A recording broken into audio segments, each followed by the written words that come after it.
Hi, my name is Lucy, and I'm here for another episode of Teen Pride Book Talk. This is a show where I take just a few minutes, 5 minutes or so, each episode to talk about one young adult book that is representative and inclusive of folks in the LGBTQIA plus community.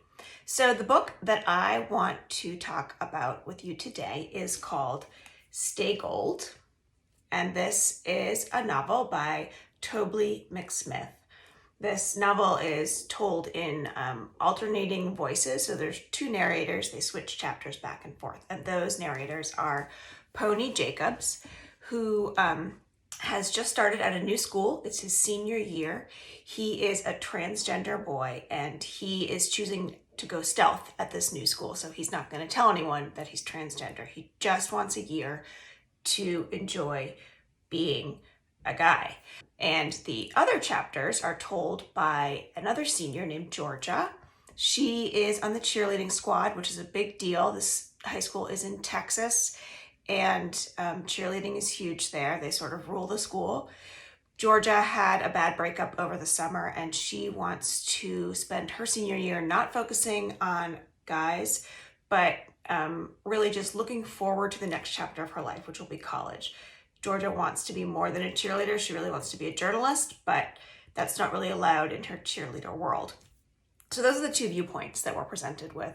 And right in the beginning of the book, Pony's first day at this school, he and Georgia lock eyes, and they sort of have a moment just by looking at each other. So that's where the story starts. And there are a lot of elements of this book that are very traditional rom-com, like will they, won't they, are they friends, what's going on. It even has an evil villain in the form of a cheerleader. So a lot of the traditional rom-com, but it also addresses at the same time some serious trans issues and homophobia. And one of the ways it does that is by giving us Pony's viewpoint. We get to learn firsthand what it is like for him to go to high school and have to navigate trying to find a time to use the bathroom when no one else is, wearing a binder and making sure that nobody finds out about that, not wanting to get misgendered, dead named, all these things that are part of his daily life. And it's a deeply personal story. The author, Tobly McSmith, said that it was important to him. He transitioned later than high school, but he imagined what it would have been like to try and go through that same process in high school, and especially be going in stealth mode. And so you don't want anybody to know. Another part of that story is Pony has a really good friend, Max, who's also trans. And Max is very outspoken for trans rights, and he pressures Pony a lot to come out at school, saying you're not really representing us if you're not giving voice to our issues. And so that's another sort of undercurrent of this book, is how much do you get to just be yourself? How important is it for you to speak out about the issues that affect you?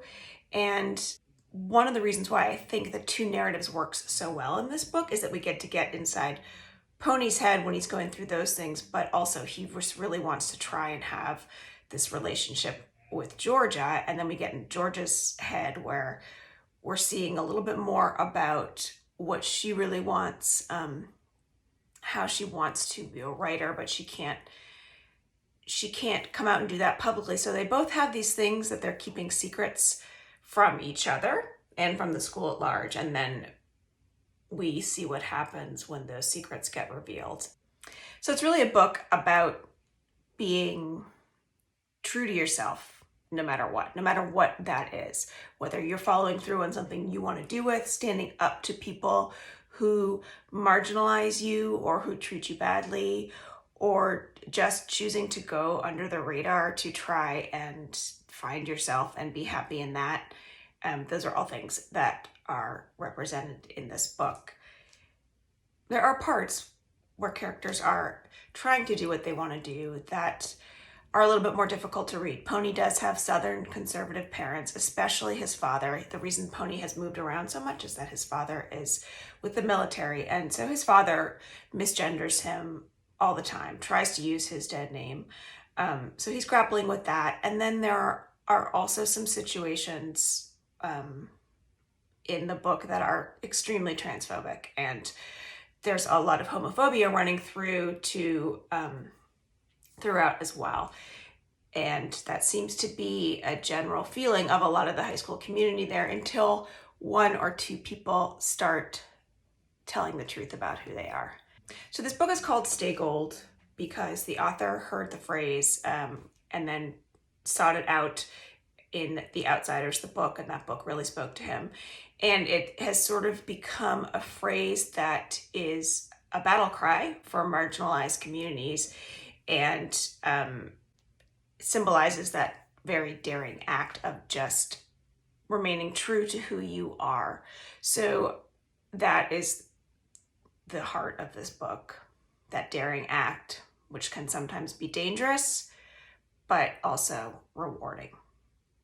So that is Stay Gold by Tobly McSmith. And I really recommend this one, especially if you enjoy getting two different points of view, those sort of alternating chapters. And it's told in a variety of different ways. There are text conversations, there are just thoughts that the characters are having in their head. So give it a try. Thanks for joining me.